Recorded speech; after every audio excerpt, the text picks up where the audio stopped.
Hello, my dear lovelies. It's Drina from Drina's Haven 916. We have some very unfortunate and disturbing news here that I'm going to share with you. This is a doctor in Atlanta decapitates a baby during delivery. A lawsuit has been filed yesterday on Wednesday, August the 9th.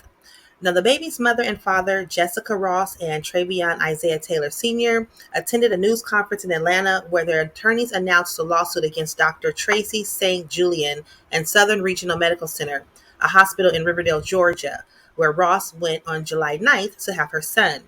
Riverdale is about 13 miles south of Atlanta. They were so excited about the birth of their first child, and unfortunately, their dreams and hopes turned into a nightmare that was covered up by Southern Regional Medical Center. Let's watch the news. Let's watch the news.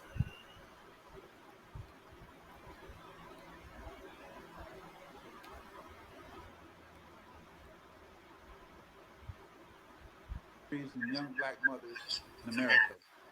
There's a 2021 Blue Cross Blue Shield study that dealt with racial disparities in maternal health.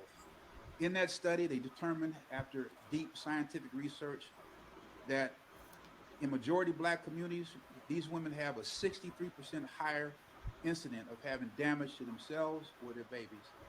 These numbers are similar in the Hispanic community. And then when you take this high number, the numbers are even higher amongst young people between the ages of 15 and 24. As you can see, Miss Ross is both young and black. So I'm going to turn this over to Attorney Corey Lynch. He's going to let you know more about uh, our clients here. Attorney Lynch.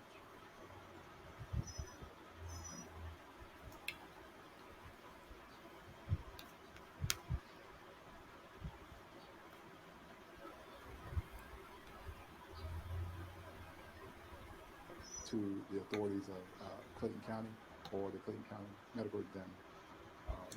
This report was made by a funeral home. And after the funeral home uh, waved the flag and alerted the authorities regarding this, it wasn't until then when Dr. St. Julian told the family what actually happened. Up to that point, they had encouraged the family to, hey, just have a cremation done.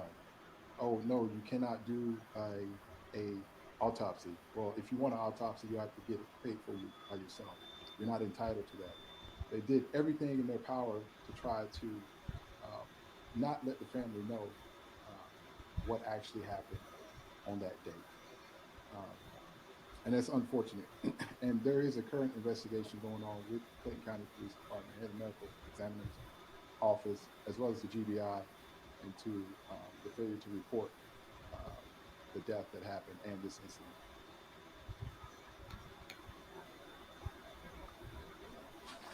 Pause. Pause for a second right there. What do we know? What do we know so far? So we know that so far we know there was fraud, right? There was a lack of candor, there was misrepresentation, and there was a failure to advocate, to say the least. Who is this doctor? Who's the doctor? Who's the doctor?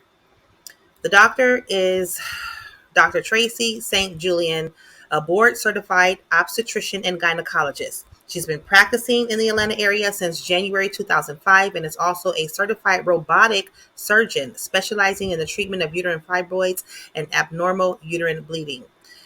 She received her undergraduate training at Prairie View A&M University, for which she received a BS in biology with a minor in chemistry. She graduated and then worked as a laboratory technician at Baylor College of Medicine in Houston,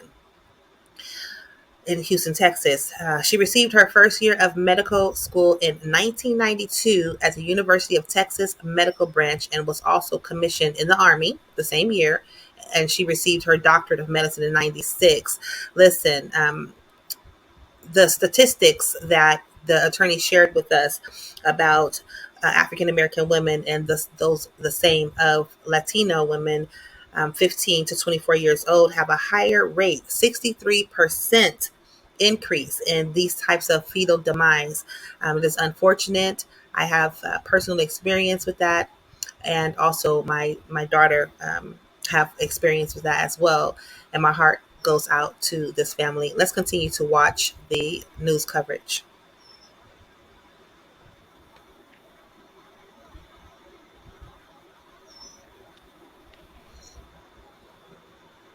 And because of this fraud, this misrepresentation, uh, the family is seeking punitive damages against Southern Regional Medical Center, Dr. St. Julian, and other parties who have sued.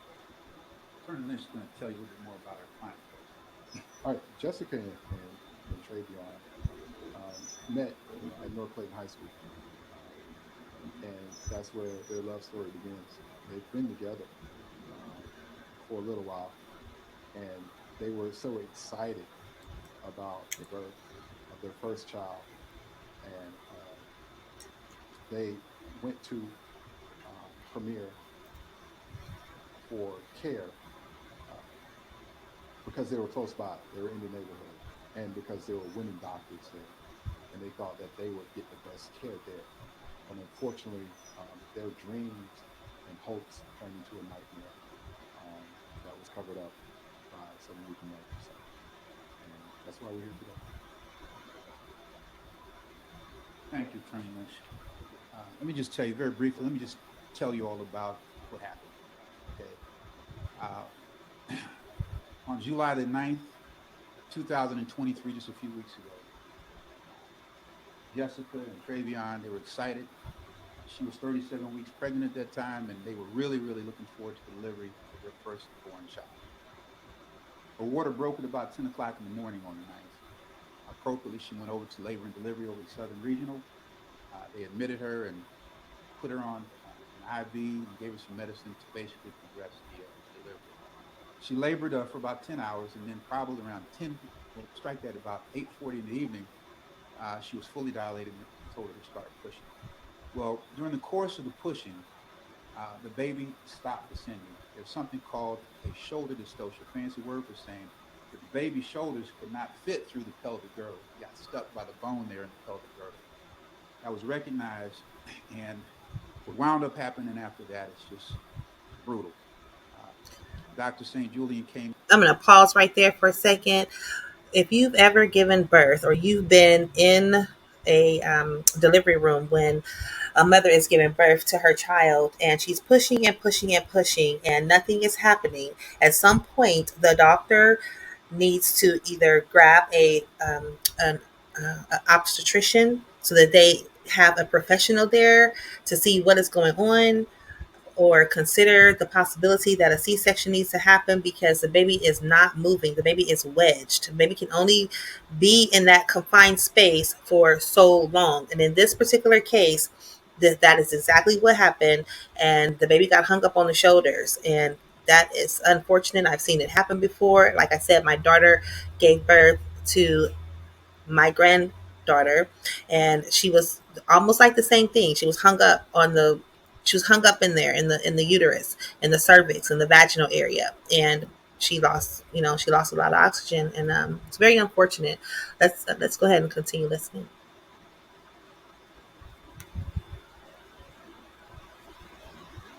In, and she, in the process of trying to deliver this baby, pulled on the baby's head and neck so hard and manipulated them so hard that the bones in the baby's skull, face, and neck were broken.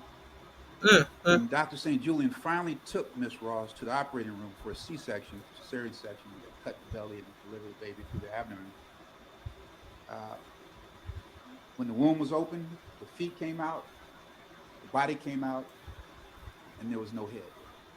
The head was stuck in the vagina, and the head subsequently was delivered vaginally. The baby had been decapitated. Dr. St. Julian was grossly negligent for applying ridiculously excessive force on the baby's head and neck. Dr.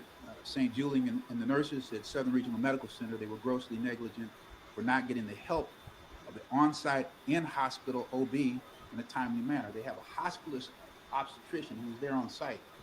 And when doctors have problems with delivery, the first thing you do is call them, you get help, you get another perspective, another angle. This was not done in a timely manner, negligently. And then also, the nurses at Southern Regional Medical Center were grossly negligent for failing to advocate and insist in other capacities that Ms. Ross got a C-section quicker, sooner, in a more timely manner. So those are the allegations that we claim in this suit. We just filed it. We're going to be very, very aggressive with the discovery. We're going to put all of these people who were in the room under oath and find out what they have to say specifically about what happened that tragic, tragic evening. Uh, that is the essence of our suit. That's the essence of the press conference. So we're going to open things up for open things up for questioning right now. Yeah, I cannot. We cannot speculate about what the motivations were for the lack of candor, the lack of disclosure, the misrepresentation, and the fraud. We will find out because we're going to put everybody under oath, and they're going to swear, and they're going to tell us what they were thinking. We don't know. How long did it take to investigate what happened? Attorney Lynch, if you would. It's dealing with fraud and cover up. The family went in on the 9th for the delivery of the child. They were not notified of what actually happened until the 13th, a few days later. No, that was from the funeral home. Yes. Yes, they were not allowed to hold their child. The hospital basically said, "Hey, well, we can't let you hold the child. We can, and my understanding is that they at one time did not want them to see the child, but what they did, the hospital wrapped the child up very tightly so that they could not see what actually happened, and they were able to see the child behind the glass." Let me be more specific. In an attempt to basically misrepresent and miscommunicate to the family, when they wrapped this baby up tightly, they propped the baby's head up on top of the blanket to make it appear as though the head was actually attached to the blanket. So they actually saw the baby on the day of the delivery. The day that morning, well, the day of the delivery, it's my understanding that same day. So when I say same, they kind of went from the 9th into the 10th. So the stat C-section was called at about close to midnight. The surgery was over at 3 in the morning. The first conversation that Dr. St. Julian had with the couple was at about 5 in the morning, and that's when there was not total candor and disclosure at that time. The records reflect that Dr. St. Julian came in the next day and the next day after with the intention of actually telling the couple the truth. Uh, the couple reasonably didn't want to talk to her at that time, and finally, a day after she was discharged, there was a meeting that occurred 4 days after delivery where Dr. St. Julian came clean.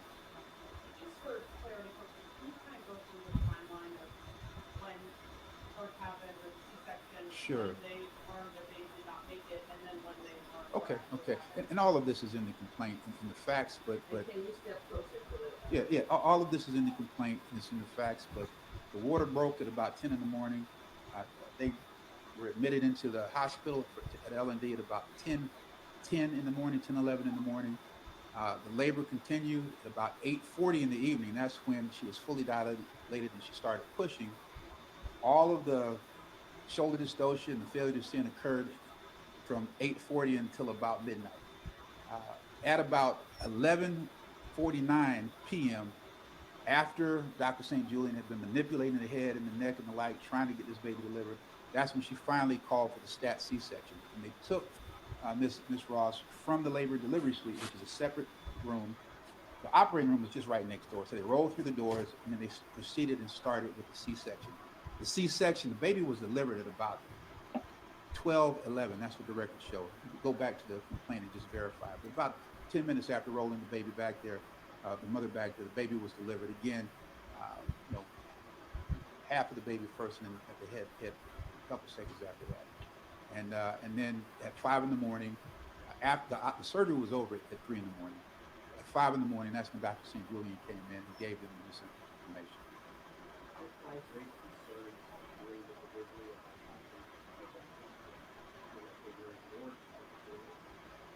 The answer is, in fact, yes. There's going to be more evidence developing this, but my clients asked for a C-section much sooner than it was delivered, while the baby was alive. And just for going over and talk about opioid epidemic. I can say we've asked them to do that. They've declined at this point. It's just too overwhelming for them. I mean, that was the plan as of yesterday, but when they were sitting in the conference room, they looked at y'all and said, we just can't do it. So was it any like insurance or hospital insurance to cover retreatment for that, or was it just No. All right. My law partner, Keith Lindsay, just has conclusionary remarks. If you will. Thank all of you for coming and attending this most important story.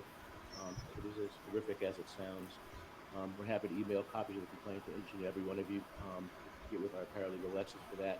And then if you have any questions or requests for interviews, contact Ryan Julison. His number is 321-377-6877.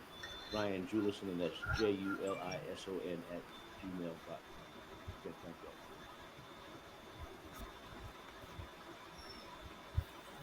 That is absolutely horrible. I can't even get ready for it. I can't.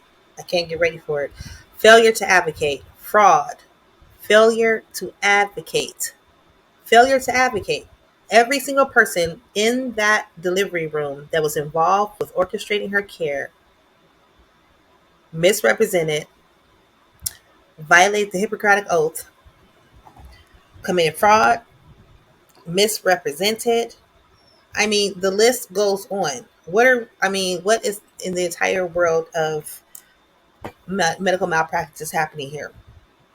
We have a young couple, high school sweethearts, having their first child, very excited, go to have their baby, and the doctor decapitates the baby during delivery.